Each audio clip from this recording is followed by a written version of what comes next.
Okay, so what a privilege it is to be here tonight to talk to you about the very small role I've played in the My Voice project. And privileged is how I felt every step of the way.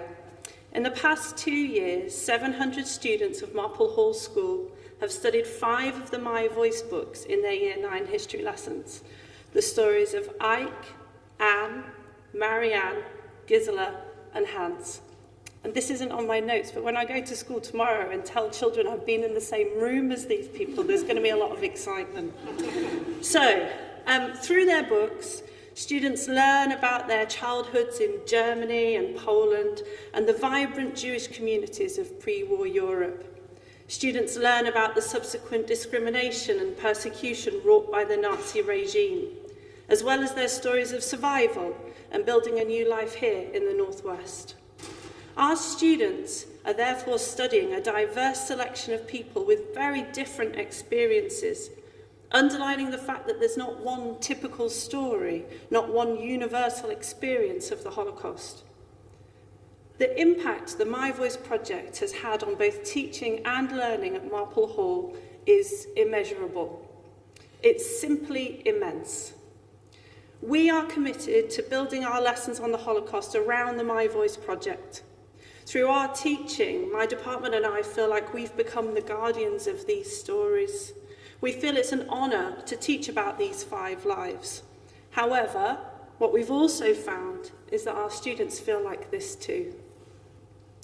The introduction of these 5 books into our curriculum has created something that we feel is not only extremely special, but also something very different to how the Holocaust is taught in schools across the country. How many secondary school students get to engage with survivor testimony? Not enough. How many schools look at such a variety of experiences? Also, not enough. How many students get to look at lives beyond 1945? Barely any, I would suggest. Where traditionally the narrative would stop, My Voice keeps going. The books are the story of a whole life lived, and therefore so are our lessons.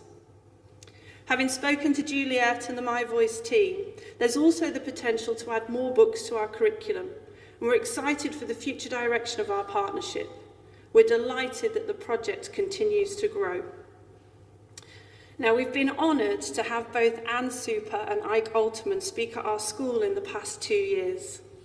Prior to their visits, when I announced it to students, genuinely, I'm not sure I would have had a better reaction if I'd announced that Harry Styles or Phil Foden were coming to speak at our school.